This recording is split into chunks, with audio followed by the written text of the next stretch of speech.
2034 football বিশ্বকাপের আয়োজক হওয়া এখন সময়ের ব্যাপার সৌদি আরবের। একমাত্র দেশ হিসেবে আনুষ্ঠানিকভাবে বিড করেছে মধ্যপ্রাচ্যের দেশটি। গ্রেটেস্ট শো অন আর্থ আয়োজনের প্রস্তুতি এরই মধ্যে শুরু করে দিয়েছে সৌদি আরব।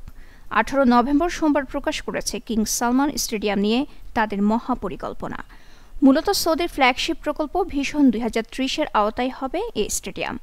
92,000 আসনের এই ভেন্যু হবে সৌদির সর্বোচ্চ দর্শক ধারণ ক্ষমতার আর বিশ্বের অন্যতম বৃহৎ। সৌদি আরব ফুটবল ফেডারেশনের সভাপতি ইয়াসের আল মিশাহাল বলেন, বিশ্ববাসীর জন্য সৌদি আরবের অগ্রগতির সাক্ষী হওয়ার আমন্ত্রণ 2034 বিশ্বকাপ। এর মাধ্যমে আমাদের সংস্কৃতি জানতে পারবেন। ফ্যানদের দারুণ এক অভিজ্ঞতা দিতে সর্বাত্মক ব্যবস্থাই করা হবে। প্রকৃতি আর প্রযুক্তির দারুণ মিশেলে এর ডিজাইন করেছে বিখ্যাত স্থাপত্য প্রতিষ্ঠান পপুলাস।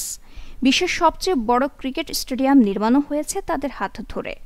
দূষণ ও ব্যয় কমাতে থাকবে প্রাকৃতিক শীতাতপ ও বিদ্যুৎ সাশ্রয়ী প্রযুক্তি। কি থাকবে না এই ফুটবল স্টেডিয়ামকে কেন্দ্র করে গড়ে ওঠা স্পোর্টস কমপ্লেক্সে? ইনডোর স্পোর্টস হল, অলিম্পিক সাইজের পুল, বাগান, athletics track, fan zone, aquatic centre আর স্টেডিয়ামের ছাদে হাঁটার ব্যবস্থা, যেখান থেকে সংযুক্ত কিং আব্দুল আজিজ পার্কের পুরো সৌন্দর্য উপভোগ করতে পারবেন দর্শকরা। মূলত সারা বছর এটি ব্যবহৃত হবে সৌদি আরবের ফুটবল দলের ক্যাম্প হিসেবে।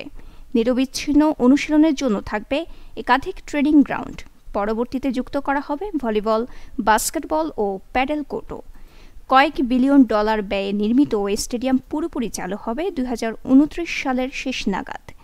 ঘরোয়ার পাশাপাশি আঞ্চলিক টুর্নামেন্টের ভেন্যু হবে এটি, আর 2034 বিশ্বকাপ দিয়ে পাবে পূর্ণতা। নিউজ ডেস্ক, দৈনিক পূর্বকোণ।